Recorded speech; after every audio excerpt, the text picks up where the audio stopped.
First of all, this is the B.S Report with Bill Simmons. It might be cool, I don't know. And if it's not, I don't care. The B.S Report with Bill Simmons. Bill Simmons works for ESPN. He's also named the sports guy, and he writes a comical sports column. He must be a popular dude. The B.S Report. It's got a real dirty sound, like a rusty steak knife cutting through a well-aged steak. Now. Here's Bill Simmons. Welcome to the B.S Report. Back after a week hiatus. We got two for you this week. Today we're doing baseball because the Johan Santana trade. Johan Santana. That's actually a tough name to say. Johan Santana. That trade looks like it's happening unless the Twins realize that they just traded for 40 cents on the dollar for the best left-hander this decade. But it gives me an excuse to have my buddy Gus Ramsey on the phone, who is the coordinated producer of Baseball Tonight for basically all of this decade, and he's also a huge Mets fan, so I had to have him on. Gus, how excited are you right now? Oh, let's see, on a scale of 1 to 10, about a 12. Wow.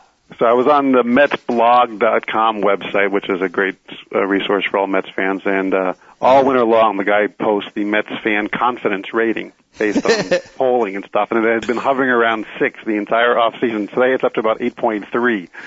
So. Ooh. That tells you where we're at. Well, it wasn't just that you got them, but that you fleeced the Twins. Yeah, right? it's pretty stupefying that in the beginning of the talks, Reyes' name was at least out there. They quickly said they weren't going to trade him, but his name was floated, and then Fernando Martinez is kind of their top prospect. I actually went and saw him play last year when they were playing in nearby New Britain.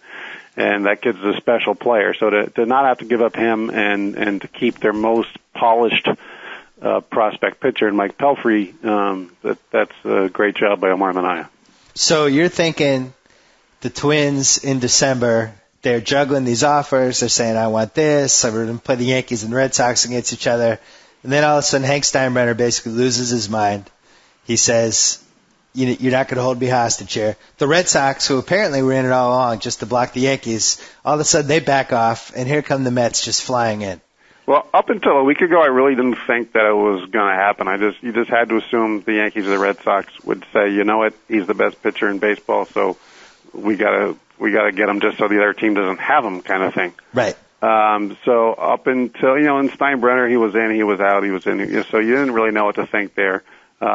And the Red Sox, between you and Peter Gammons and Buster Olney and other reliable sources, there are people telling me that, that they've at least made some kind of an offer, at least at the winter meetings. So it was kind of hard to fathom that it would happen. And everybody in baseball is saying the Mets don't have the package to get them. So you have to give Omar a lot of credit for, A, hanging in there, and B, never throwing in a Martinez or someone who would have upped the ante to make the package, more palatable for the Twins. Thank you for throwing me in with Gammons and Buster. I appreciated that. Reliable sources. I did have the people that I talked to either work for the Red Sox or know people work for the Red Sox. It seemed like the Red Sox were kind of in it, but not really. Like they never made a concrete offer. It was a lot of stuff like them talking to the Twins GM and saying, well, what if it was a package that included, but never actually saying, all right, here's our offer. We'll give you Ellsbury. We'll give you Buck. They never did that, I don't think. Another very reliable source, Jason Stark, said to me yesterday that he felt like the Yankees and Red Sox were kind of in it only to amuse themselves, to see if they could push the other team too far and to give up too much. But it was funny. The prevailing comment in the newsroom here yesterday from Yankees and Red Sox fans was, I'm glad the Mets got him, because they didn't want to have to give up what they were going to have to give up to get him, and they're glad that the other team didn't get him. Yeah, I'm with you. It's like a three-way win. Yeah, it was a best-case scenario for me because, well, I think if you're a Yankee fan, you have to be a little upset. Because with the Red Sox, we won last year, we won in 2004, and everybody loved last year's team, and I'm completely happy they're all coming back. So, the Johan thing, I think it was a trade you make if you're a little desperate. The Red Sox obviously aren't desperate. The Yankees are a little desperate, so you're hoping maybe they'll overpay for him. Right. The Mets were desperate, but didn't have to overpay for him. Right. The Yankees clearly have more holes and questions in their starting rotation.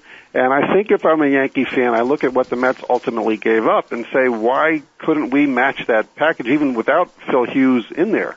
Right. You know, they certainly have the people that could have at least matched that package, unless the Twins were just saying, we're not trading with you unless you give us Hughes or whatever. You know who's the most bummed out about this deal is Eric Valence, because now his 57 won't be retired with the Mets. So.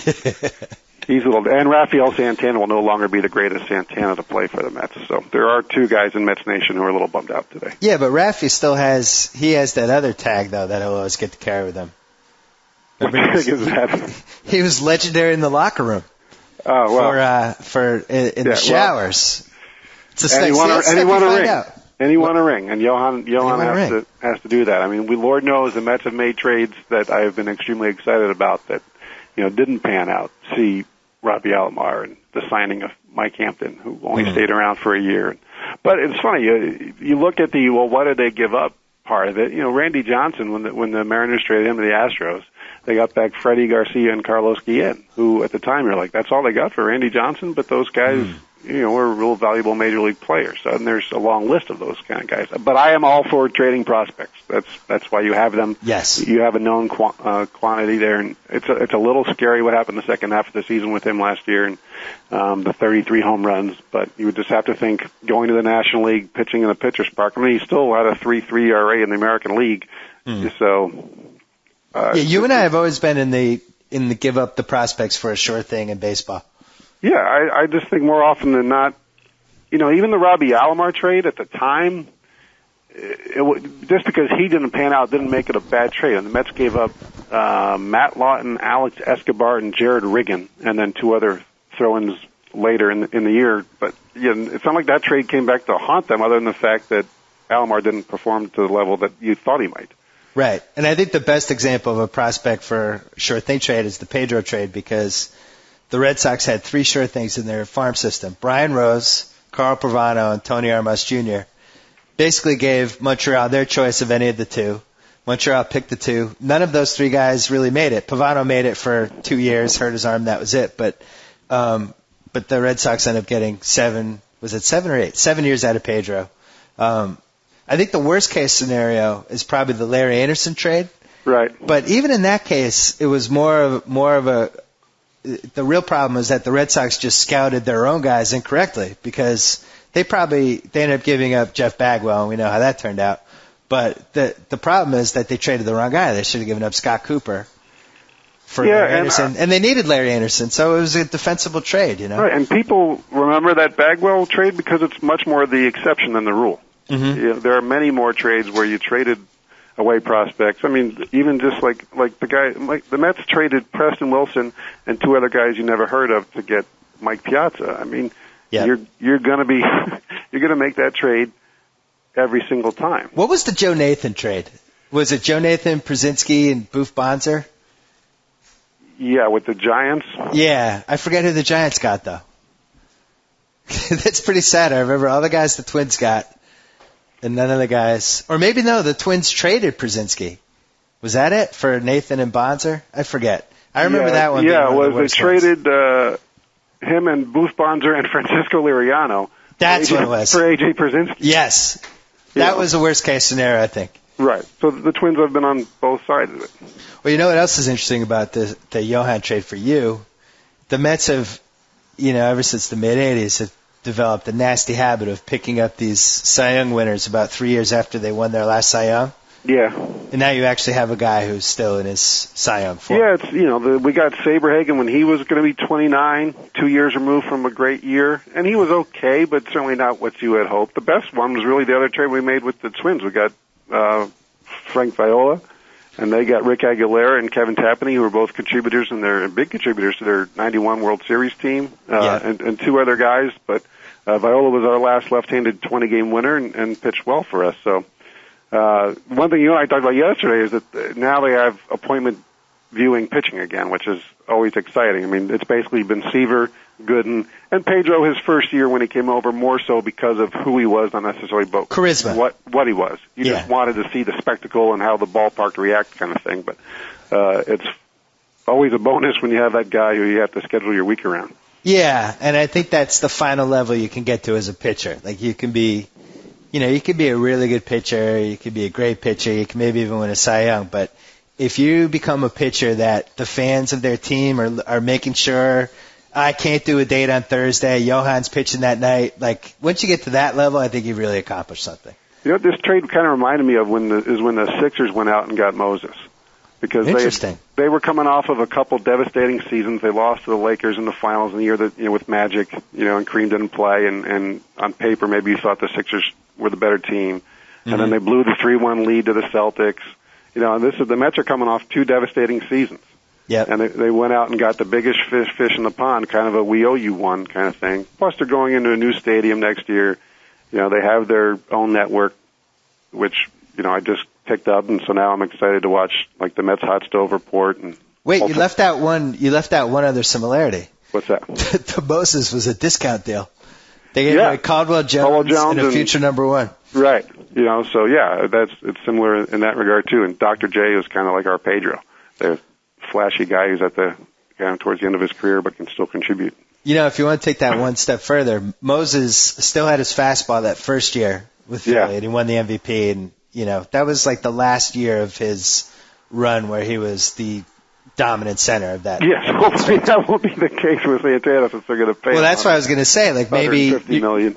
Well, you're getting Santana at this stage of his career when he's thrown almost 950 innings the last 4 years. Showed a little signs of deterioration last year. Not a lot, but the 33 homers. Right. But on the other hand, going from the AL to the NL, I think, Jesus, I mean, he might have a sub-2 ERA. I don't know when the last time the Mets had a starting pitcher who had a WHIP under 1 was. Pedro's first year he was pretty close to that. But I think that'll be the innings he's going to pitch. Every game last year, Willie was going to the bullpen it seemed like from the 6th inning on. Yeah. They didn't have guys pitch deep into the game. Perez or Maine gave them a handful of starts, but so just the extra 40 to 50 innings that he's going to pitch is going to have such a huge impact. Well, also, I think there's only a few teams that it's really fun when they have a good pitcher. And, the Mets have had that history when the pitcher is really good, Shea really gets going. I don't know if that'll happen in the new stadium, but it'll certainly happen next year. I think the Red Sox are like that, and the Yankees, and a couple other teams, the Cubs. Dodgers. Where if the pitcher is really, really throwing darts and he's really on top of his game, the fans kind of go to another level. And I think the Mets really haven't had that for a long time. A little bit with Pedro. Well, that's always been the foundation of their franchise. Yeah. And for them to have, gone this long without a true ace, we've been waiting for it. We had some nice starting pitching over the last since Frank Viola won 20 games.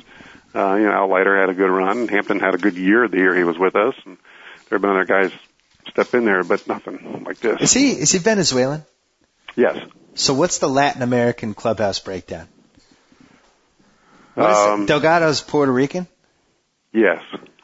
And you have some Dominicans. Pedro's Dominican. Yeah, don't quiz me on all of them, but come on, you're supposed to be an expert. His agent, Santana's agent, is the same agent for Reyes and Chavez.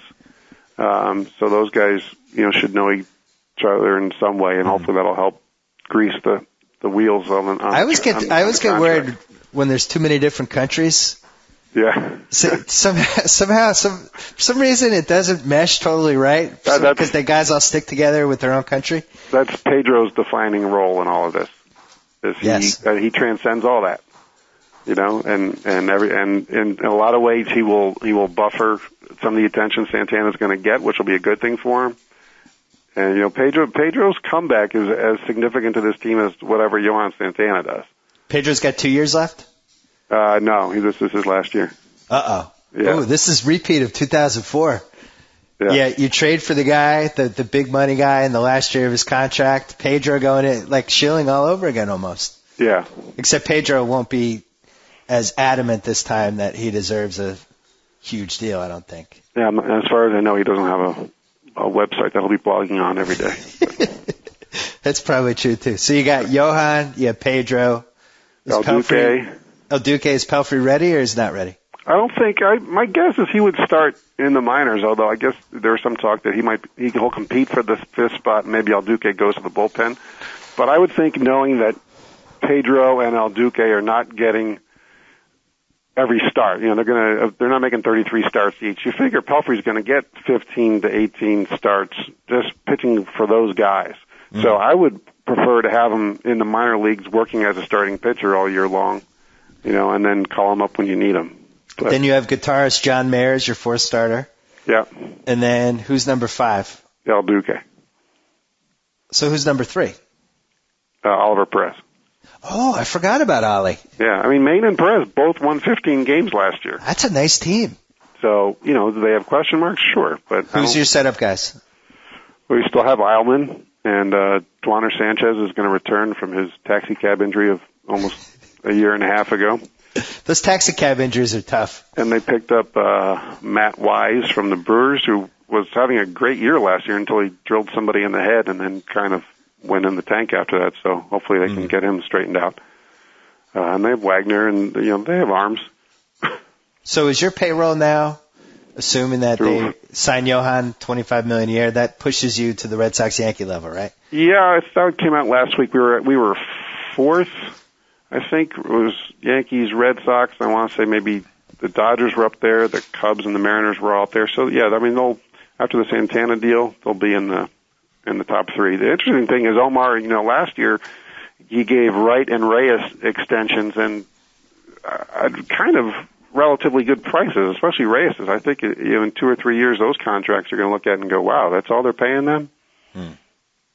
What about your dad? Just turned 75. Yep. Mets fan since 1960. How excited is he about this Johan signing? Well, apparently being in the car in the off season is a good thing for him, because he was driving around Monterey when they traded for Piazza, and he almost drove down in the Pacific Ocean. And yesterday he was in the car when he heard the news too. So he's thrilled. He's definitely into the one more ring in my lifetime mode. So the last 2 years have been a little difficult to take, but he's excited. I was shocked by my own reaction, because I actually found out in the car as well, and I kind of didn't want the Red Sox to get him, because I didn't want them to give up Buchholz and or Ellsbury, and I just didn't totally think we needed to do it, and I felt like we were doing it more to stop the Yankees. But I also could have talked myself into it. But as soon as it was like Johan's going to the Mets, I was legitimately fired up. I was like, yes, it's not happening. I don't think I've ever had that kind of reaction to a non-trade before. Right. And then I was fired up for the Mets fans because, somehow, I don't know how this happened, but I'm friends with an inordinate amount of Mets fans, all of whom were really starting to remind me of Red Sox fans pre-2004 after the last 2 years. Yeah. Because now it's been 86, so we're now coming on 22 years since 86. Yeah, we were there in 2000. You're almost coming on a second generation here. Now you're talking about if you're 25 and you're a Mets fan, you don't remember 86. Anybody 25 and under has no recollection of them winning anything. Right. And for me, selfishly, it's one more great player that hopefully now will be around for 6 or 7 years, that my sons, as they start to follow baseball more and more, have a nice cornerstone players who they can be excited about having on their team every year. Hey, do you feel like the National League is kind of beefing up a little bit? I don't necessarily think that. I think obviously, the Mets are better, but I don't know that. Lidge was a nice pickup for the Phillies, but he still kind of has to prove that he's Brad Lidge. And what about Zona? Well, but they were good last year. I don't know, Colorado, I guess, should be better. So maybe the top half is better, but I think it's kind of in the middle where the American League teams are still deeper and better. I guess head-to-head, the interleague stuff kind of evened out a little bit last year. But I don't know, when the Vegas odds comes out for World Series winners, I think it'll be Red Sox, Yankees, Mets, Tigers will be your top 4, and then I'll be curious to see how far down you go to get to how many National League teams are in the top 10. I'd guess maybe 3, 4. What was the Cubs' big signing? I forget. I can't can't remember. Well, they signed the Japanese outfielder. That's right. Fukudome. I'm excited for him. Which, isn't that a place in Vegas? I think it was. I think I've been there. Well, so the 4 biggest signings this year, not in terms of impact on the team, but in terms of just general interest in comedy, I would say I'd rank Johan first. Yep. I would say Fukudome is second. I just can't wait for that guy to be in SportsCenter. Eric Gagne, I think, going to the Brewers is third place for me, just because their fans were so mortified by it, and now they actually have to watch him for the next 6 months. I just think that's going to be funny. And then I would put Danny Herron number 4. I like Danny Herron. He's been a fantasy horse for me for the last couple of years, and I just think he's good. I think him and Brandon Webb together, that's a nice one too. You know, what's funny is that trade kind of gets overlooked now compared to the Santana trade, but it wasn't too dissimilar. I think Arizona traded 4 of their top 7 prospects rated by Baseball America. And he's not Johan Santana, but he did start the All-Star game last year. He has been one of the better pitchers in the American League in the last couple of years. He's coming to a National League team now. You know, so it's not like the Twins were the only team that gave away an ace for a handful of prospects. Well, you left out one crucial part, is that he was locked into a ridiculously cheap salary. Right. He was only what was it? I think he was making like $6 million or something. I'd rather have Herron at $6 million than Johan at 25 if I'm any team other than New York, or Boston. You know, it's just fiscally, it's just especially a much the better Diamondbacks deal. who've been digging out of financial holes for years. Yeah, I like that Diamondbacks team, and I think the Rockies, they certainly overachieved the last 5 weeks. There's no question, but there is a foundation there for something really good, I think. And the Braves are always going to be interesting. So I think this interleague thing might be evening out a little bit. Well, hopefully, like the 2 big starts will be the Santana against the Yankees, and hopefully we get a Santana versus Glavine matchup at some point. What'd you think of the Bedard trade? Because I have 2 Seattle fans who are just apoplectic that their team would trade Adam Jones, who is their best prospect, for a guy that they have no guarantee to re-sign 2 years from now. I think I'll say what we said before. Anytime you can trade prospects for pretty much proven quality starting pitching, you have to make the trade. The Mariners have a pretty good outfield right now, so I don't know that they got a lot of room for that kid as it is. If he's great, he would play. But there's a handful of Mariners fans actually in the newsroom here, and all of them were very excited about it. So, really, even without the guarantee they could sign him? Yeah, because I think you kind of have to look at it as you can't worry about down the road right now. You got to worry about this year. You have a quality team that can compete. This guy's going to make you better. You have a better chance to win with this guy than you do with the prospects. And if he likes it there, you bring him in knowing that you're going to try and shower him with stuff and make him feel good about being there. It's not like the Mariners don't spend money. They throw money. They throw money around. Just at the wrong guys. Right. So who knows that between now and then they won't give him some great contract. I actually like that trade, and I'm gonna throw this out at you. So they get 2 years of Bedard. Even if he leaves, they get a number 1 draft pick for him, and you get to pick somebody that hopefully will be as good as Adam Jones was. So people never factor that in when they talk about that. That's why if I was Minnesota, I would have just kept Johan, because I would have rather have just had one more good year from him and taken the picks after he left versus trading for some other team's prospects and just completely bumming out my fan base. If you're a Twins fan now, what do you do? Hey, how about this? What if you're a Minnesota fan right now? Yeah, Tavares Jackson is your QB. You have this Timberwolves team that is basically Al Jefferson and nobody else, and your baseball team just traded their best pitcher, basically gave him away for 60 cents on the dollar. Yeah, we had a great graphic on our shows last night talking about some of the Herschel Walker trade. Rod Carew traded to the Angels for Ken Landreau, Dave Engel, Paul Hartzell, and Brad Havens. Oh, no. The North Stars used the number 1 pick in AEC for Brian Lawton when they could have had LaFontaine or Yzerman. The KG trade. The Randy Moss trade is a little hard to kill because he was kind of a malcontent at that point. But yeah, but he's succeeding. Right. Yeah. The release of David Ortiz and signing Joe Smith to an offer sheet that cost him 5 first-round draft picks. Yeah, you know what? I think they've surpassed Buffalo. I think this Johan trade has pushed the Minnesota fans pass Buffalo on the mass suicide index.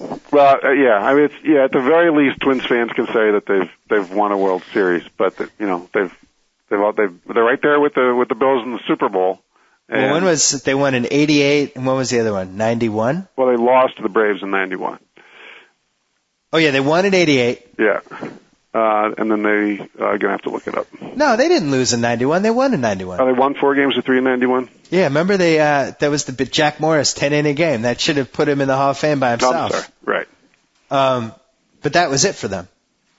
And then the Timberwolves have really only had one time when they even contended, and the Vikes have just it's been decades of heartbreak. Yeah, I think they might have passed Buffalo. I think that might have been it. I think actually the Cleveland fans now are going to say they should be involved. Right. But they at least Cleveland gets to watch LeBron all the time. How bad is that, Yeah. It's that's a 3-horse race right there.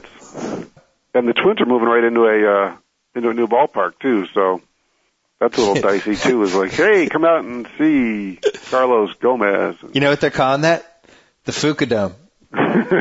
Because that's the real life Fuka-Dome. The thing I never understand with these trades when people make them, and maybe they're logical and maybe they really like the guys they got from the Mets, but you have to factor in the impact it's going to have on your fans. Your fans have watched Johan Santana for the past 7-8 years, whatever it's been. He's the best guy in the team. He's the most fun guy to watch. He's the heart of the clubhouse. So not only do you not re-sign him, but you give him away for whatever. I don't see how your fans bounce back from that. I really don't. Well, it's tricky because everything I've seen makes it seem like Santana wanted out. So at that point, you have to say, well, if he wants out and he's going to leave at the end of next year anyway, whether we wait to take the draft picks or we make a trade to try and get him, we got to do something. So either way, your fan base isn't going to be happy. Now, would they have been happy if they've gotten Phillip Hughes or Jacoby Ellsbury? Absolutely. There was a Minnesota-based sports talk radio host on news earlier today, and he was saying that was like the biggest thing, that they didn't get a single proven major league player for the best pitcher in baseball. And you can certainly understand that, but it's kind of like they played a game of chicken in the winter meetings and they lost. I think the guy should get fired. If you screw up something that is this big, if you screw up the trading of your best guy and you end up not getting nearly as much, that's a fireable offense. That's like when the Orlando Magic GM traded T-Mac for, the poo-poo platter. I think you lose your job. That's it. If you can't make that the biggest decision that is basically on your table, on your plate, then how are you trusted to make any other decision? Yeah, it's it was the guy's first big deal. So if that's a career-defining moment for him, that's not a good thing. You don't know what other forces were involved there. If the owner is telling him, don't do anything before January 15th or February 1st, or let's make the Red Sox and Yankees drive up the prices. You never know. So I'll tell you something else. If the Red Sox had Coco Crisp, if he was involved and like 3 other their prospects, I would have rather have had that, because at least Coco Crisp, I know his hitting has been up and down, but he's still a fantastic defensive center fielder. At least you have somebody you can throw out right away and be like, hey, here's one of the guys we got in the trade. But you have these 4 prospects, nobody even knows, maybe one of them plays. We definitely saw enough of Gomez last year to know that he could be a really good defensive player, and he's got a much better throwing arm than Coco, as most people do. I think I do. So, from that standpoint, you can understand Minnesota saying dollar for dollar, Gomez is a better deal than Crisp. But well, plus we forgot they lost Torrey Hunter too, who's also extremely popular. Right. So I mean, they need Mauer and Morneau to, and then they just gave Kadire a big contract too. So that was the other part, is they signed these other guys to these big deals. So you knew they weren't signing Santana or anything. So they kind of kept pushing themselves a little further and further away from being able to hang on to him or getting too much value for him. So what would be your World Series pick if you had to do it right now? I'm not yet convinced that the Mets are going to be there. You still have Moises Alou in left field, who is a injury old. waiting to happen. Yeah. Pedro, El Duque, Maine, and Perez are all question marks to some degree for various reasons. Brian Schneider's our everyday catcher. Ryan Church is our everyday right fielder. Carlos Delgado took a big step back last year. We certainly, I don't feel nearly as good about the Mets as Red Sox fans should feel about their team. Hey, one piece of good news, though. Tommy Glavine's 2-year or 3-year, how many years was it? It was 4 long. His 4-year spy mission is now over. People talk about Spygate. No one talks about the Tom Glavine mole the last 4 years and how the Braves are probably paying him an extra $5 million a year on top of what the Mets were paying him to come and stink for 2 years and then build up our hopes and dreams and then dash it all in one fell swoop. We had that happen with Ramiro Mendoza. The Yankees sent him over as a counter spy. I don't think your expectations were as high. No, but we were counting on him to throw 100 innings and be this valuable piece in the playoffs because he'd been there. And did he have the defining moment of your season? No. Did he walk out on the mound needing to pitch a good game, last less than an inning, and basically rip off his Mets shirt to reveal a Braves shirt underneath it? No, he did not. Hit your manager over the head with a chair? No, he didn't. There were no wrestling parallels to the Ramiro Mendoza era. Speaking of, did you hear about the Royal Rumble this past weekend? No, I did not. What happened? I had friends who went, and both Snuka and Piper took part. Snuka, Jimmy Snuka, and Piper, yes. Roddy Piper? Yes. Oh, no. Yes. About midway through, they're like numbers 22 and 23 or something. So, the Snuka music starts up, and people just go nuts. And then the Piper song is next, and people go nuts. And all the other wrestlers got out of the way and stood around the ring as Piper and Snuka wrestled each other for like a minute and a half before they both had heart failure. I was going to say those are the only two guys alive from that era, except for Hulk Hogan. Yeah. Wow. So within a span of a week, you could have seen a 62-year-old Rambo and like a 68-year-old Snuka performing. That was my last question for you before I let you go. And you actually have a job to do. Are you going to go see Rambo, or is it a no for you? I really want to. Howard Stern said great things about it the other day. I want to go too. But I just, with Ramsey child number 3 right around the corner, finding time to sneak out for 2 hours. Honey, don't go into labor. I have to go see Rambo. Yeah, you're watching Rambo with your cell phone on vibrate in case anything happens. Exactly. So I might have to wait for the DVD to come out. But I'm actually hearing good things. Supposedly he's used some like real life video of atrocities and things that are going on in places like Burma or wherever, and it's a little bit disturbing. Wow. You're seeing like bad things happen to women and children. I've intentionally avoided reading or hearing anything about it because Sly had me from the moment he said we're making Rambo 4, and that was it. I didn't need to be sucked in any direction. I'm there. Yeah, now I'm hoping Rocky, the Rocky remake did okay. Not remake, whatever. Yeah, Rocky Balboa. Rocky Balboa, that did well. Rambo looks like it's doing well. It's doing great. I think we're greasing the skids for Over the Top 2. What do you think? He's still living with his son. His son is now grown up. He's still arm wrestling. He's still turning the hat backwards, but his son, he wants to go into arm wrestling now, but Sly doesn't want that life for him. And the son runs away even though he's 30. And Sly has to find the kid, and they arm wrestle in the finals as enemies, and then refine father and son love at the end. I think he could do that. I think he could do Cliffhanger 2, where terrorists are trying to invade the country by landing on the highest mountaintops in our country. Corolla and I talk about Cliffhanger all the time. Really, the lost great Stallone movie. It's a great movie. Everybody liked Cliffhanger. Yeah. It launched many careers. Who was the guy who was in Cool Runnings? Who was the guy who was in Cool Runnings with the one name? Leon. He was the bad guy. Yeah. And he was one of the bad guys. That was great. I remember I went to visit you in Orlando. I think that came out in '93, and the two highlights were Cliffhanger, and I think we played Madden we played PGA Tour '94 for a week straight. Remember? Yes. That was the spring that we found out that we could play skins with Tommy Armour III.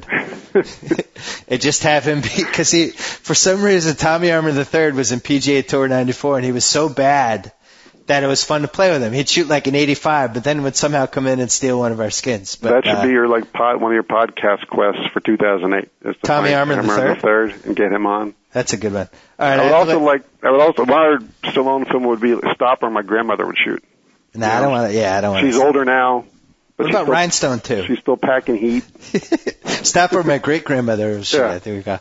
Rhinestone 2, I think, would be the least successful sequel you can make. Yeah, there's not a lot of film demand for like Dolly Parton. Was she involved in that one the first time? Yes, she was. Yeah. She's still alive, fortunately. All right, I have to let you go. Gus Ramsey, thanks for having us. Thanks for coming on. Sure. And congratulations to you and the Ramsey family on Johan, as well as the Ravo number 3. Who may be named Johan. Yeah, he's working into the middle name. We're negotiating right now. Santana is also a nice name. Absolutely. You could, the other way you could do is you could name your dog Santana. It's a nice dog name. I like that. That's good. Yeah. All right. I'll talk to you soon. Okay. Take care. See you. All right. We'd be remiss if we didn't call the loser in the Johan Santana sweepstakes. My buddy Jacko, diehard Yankee fan, who had his heart set on Johan pitching in the pinstripes. And now it's not going to happen. Let's get his reaction. Hello, John O'Connell. Johnny! Hey, there he is. What's up, buddy? You need to be hearing from me a day after the Yankees 2008 season basically went up in flames. Pretty much, yeah. I'm pretty much locked out in the 2008 season already. That's it, huh? I'm taking bets from people at work that want to. I'll bet anybody any amount of money that the Yankees do not make the playoffs in 2008. Oh, this is, between this and the Republican Party, this is really shaping up as your worst year. It really is. This may be the year that I run off and live in the woods and just live off the land, eat grubs and berries. It really may be. Let's recap your 2008. Last week, Martin Luther King Day, you get rear-ended, your car gets totaled. Indeed. This week, the Yankees inexplicably don't top the Mets package of Joe Schmo, Lou Schmoo, Mike Schmuck, and John Schmuckman. Yeah. And they don't get Johan, the starter they desperately need. So we're not even into February yet, and this has been in 2008. It's a disaster. Pretty much, yeah. It's not starting well, that's for sure. And then you're looking at probably Obama, McCain. Obama, McCain, yeah. I think it's still going to be Clinton, McCain. Really? Yeah, I think so. I think Super Tuesday, she has some advantages. All right. Well, let's get back to Johan. All right. How did the Yankees not get this done? Well, I mean, the Twins have to be the dumbest franchise in the history of professional sports. Let me just get that on the record. Since they traded arguably the best pitcher in baseball for 4 guys no one's ever heard of before. And, by the way, we'll never hear of again. Gavin said none of the 4 guys would be in either the Yankees or Red Sox top 10. Is that a problem? 2 months ago, they're talking about like Ellsbury or Lester or Hughes and Cabrera. I mean, it's just ridiculous. And they got greedy at the winter meetings, and then they end up settling for not like 50 cents on the dollar. They end up settling for like a penny on the dollar for Santana. I mean, it's ridiculous what they did. I said 60 cents on the dollar. I was being nice. But yeah, you're probably right. It was about 40. At that point, wouldn't you just keep them and keep them for an extra year and just let them go and get the draft picks? Yes. I mean, to do what they did, or at least keep them until the trading deadline or spring training when the Yankees realized that they don't have the starters that they thought they had. I mean, gosh, ridiculous. So they trade them for 4 guys no one's ever heard of before. And, I mean, part of it, I guess, is this foolish thing that we've talked about in the past of, well, yeah, we're going to be much worse off as a team, but at least he's in the other league. We don't have to see him again. I mean, I guess I think there was sort of a National League discount for the Mets, and all along they're like, well, we're not trading the Mets unless Jose Reyes is involved. I mean, it's ridiculous what they traded him for.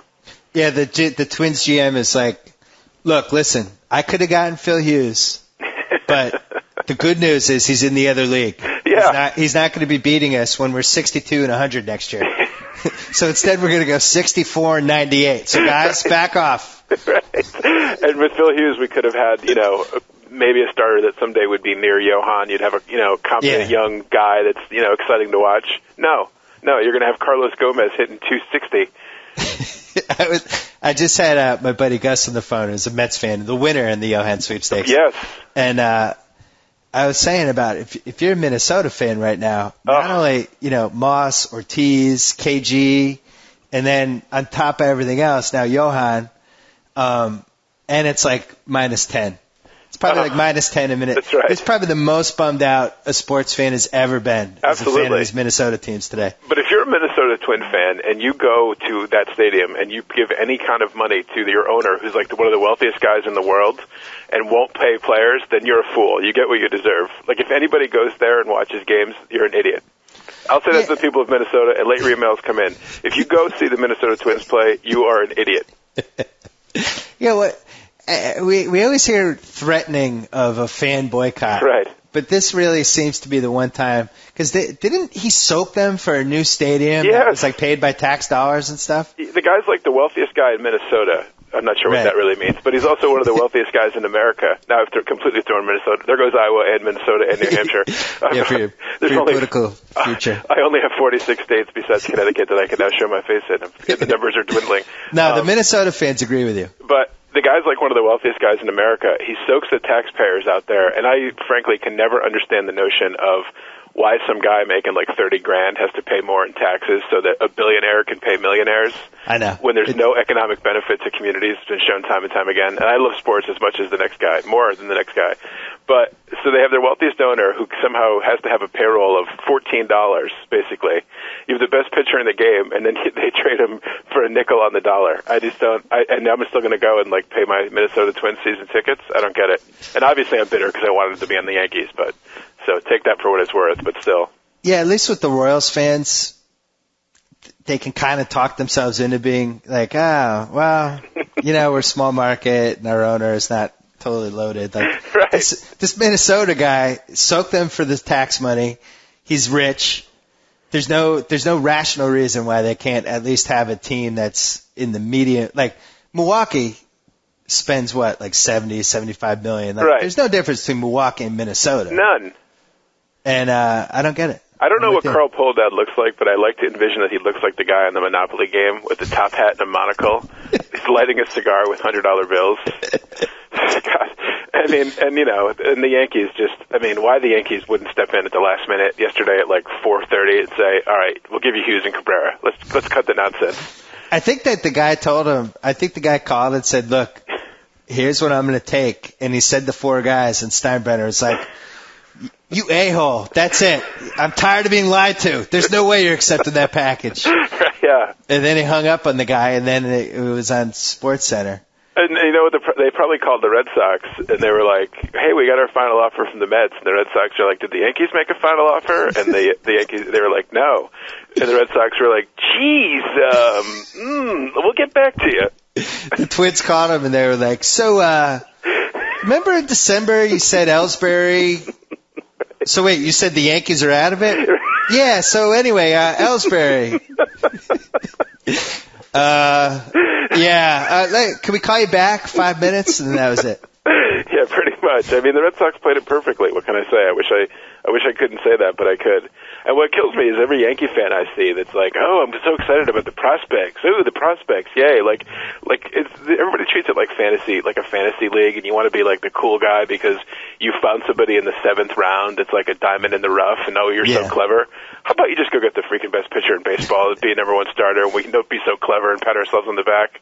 I know. It sounded like the Yankees, like one of their untouchables was Jose Tabata. Yeah. Who's like 12 years old. Like he's in the 6th grade right now in some third world country. Yeah. This guy hit 780 in 6th grade. It's ridiculous. No, but seriously, Tabata I think is 18 or 19. Hey, can't touch. No, 5-tool guy. And some guy, Austin Jackson, who's an outfielder.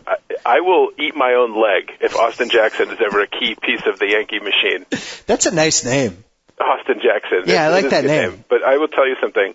The day he's in the heart of the Yankee lineup, everybody call me and let me know about that. I'll be waiting by my phone. You're so over bitter. Over the weekend, I read in the newspaper. I can't even talk right because I'm so agitated about everything. Let me just crawl out on the ledge and continue this conversation. Over the weekend, they had a story about Cashman and Theo in New Jersey. Like, you could pay $40 and go listen to them pontificate about baseball. First of all, Cashman should be fired for going anywhere with Theo Epstein, just on principle. Right. And they're like chummy, buddy, like the Abbott and Costello for the new generation, like shucking and jiving about the game, about the teams. Give me a break. And Cashman says, "Oh, we're not going to, we're going to rely on our youth and not trade away the youth." And all these idiots in the crowd cheered for that. Cheered. When Phil Hughes is 10-9 with an ERA of 4.75 in August, I want to hear from those people to cheer again. And Johan's 19-1 with an ERA under 2. Well, that's the other part of this that well, maybe people have mentioned it, I haven't heard it, but the double whammy for the Yanks is not only that they didn't get him, but he's going to be pitching for the Mets, and the Mets fans are going to be so excited to have this guy who's in their prime. And meanwhile, it's going to be like, yeah, Phil Hughes made it to the 6th inning today. Exactly. Only gave up 4 runs. It was a good start. Showed a lot of promise. Real something to build on, right? Right. And I mean, the Yankees are going to run out 3 young guys if they're stupid enough to put Job in the rotation rather than putting him in the 8th inning where he belongs. And they're all going to be on pitch counts, so we're going to get a lot of Kyle Farnsworth. Fantastic, good times. Can't wait. At least you have a new manager. Yeah. Joe Girardi. They were saying on the radio the other day that one of the reasons he got the job is because he apparently convinced them that he can fix Kyle Farnsworth. Fix him like you would fix a dog? Well, that's the way he should be fixed. That's the way I'd like to fix him. But he meant fix him as in make him a good quality pitcher. Right. Yep. As a quality like setup guy? Exactly. Right. What did you signed Rivera? You re-signed him, right? Yeah, we did. And you re-signed Posada. Sure. And you just extended Cano, which I thought was a very fair price for him. Yeah, that was a good deal. Yeah. Kudos on that one. $30 million, 4 years. Cano's agent should immediately be fired. Definitely. His agent was like, Cano's like, I don't understand. Can't I make $15 million? No. Take it. Sign it. By the way, my commission is going to be 3%. And, that was terrible. $30 million for 4 years for Cano? Yeah. He's going to hit like $350 next year. Absolutely. We'll take the next Rod Carew. We'll take him for $7 million a year and change. Yeah, that was a good deal. I like when teams like the Yankees and the Red Sox do these great bargain contracts, and then they completely overpay for somebody else to negate any advantage they would have gotten from a cheap contract. Here's $28 million prorated for Clemens, and meanwhile, right, $7 million for Cano. So Clemens isn't back. There's still time. Who knows? So Phil Hughes, I don't think Clemens is coming back. I'm kidding about that. But he's with OJ on the golf course right now looking for the killers. Looking for the real steroid user. So Hughes moves into Clemens' spot. Conceptually, I'm saying. Yes. Hughes goes into Clemens' spot. Ian Kennedy, maybe 5th starter? Well, yeah, I mean, it depends. The 5th starter is either going to be Mike Mussina or Jabba Chamberlain. And now hopefully they'll use Jabba in the 8th inning, and then someday he'll be the closer, but they seem intent on starting him. You're going to take Jabba out of throwing 100 innings in the 7th and 8th innings, like these valuable set, and you're going to make him a 5th starter? Apparently. Unless they go with Mussina. I mean, right now their rotation is Wong, Pettit, Hughes, Kennedy, and either Mussina or Chamberlain. Oh, Johnny. That has 82 and 80 written all over it. It definitely does, especially when Hughes, Kennedy, and Jabba are like on pitch counts of 47 pitches or something, to protect their delicate arms for future use down the line. Well, the good news is you won't have Joe Torre burning out whoever the Scott Proctor of this season is. That's right. Ending his career by June. I can't even think I'm lost now. They signed a setup guy from the Rockies. Who was the guy they signed? Oh, Brian, what was his name? Oh my God, I can picture him and I can't think of his freaking name. There was a day with sports when I could just rattle these names off. They basically traded him for Luis Vizcaino, who they didn't sign, and the Rockies signed him, and they got the Rockies guy. I can't think of who it is, but nothing to write home about. So. Well, Johnny, football season ends this week. Yes, it does. And now we're getting into spring training, so we're going to be hearing a lot more from you. Fantastic. Johnny, are you worried about the 2008 season yet? Where are you on a scale of 1 to 10 right now? This is about exciting. 3 weeks from spring training. This is exciting to set the baseline for 2008 here on January 30th. Yeah, and you, by the way, we'll do it from 1 to 10, but as always, we allow you the luxury of going within minus 10 or plus 10 above the high or the low. Thank you very much, yes. It's like that on Sprockets, Dieter doesn't have any integers on his scale or whatever. Yeah, that's right. There are integers in this one. 10 being nervous in terms of making the playoffs? Yeah, 10 being the most nervous about the season, 1 being the least nervous. 9.3. That's it, huh? Yeah. Yeah. I thought you'd be in around 13. No, not yet. When spring training starts, I will. I'll probably try and pump it up in a couple weeks. Is this the last year for the Giambino? Uniform? Yes. Well, you got that going for you. Yeah, that's good. That's $25 million they can have to play with next year. That was one of the most catastrophic contracts I think ever signed. That's $25 million they can spend to go sign a 400-pound CC Sabathia, who's a free agent next year. That'd be good. No. Give him $20 million.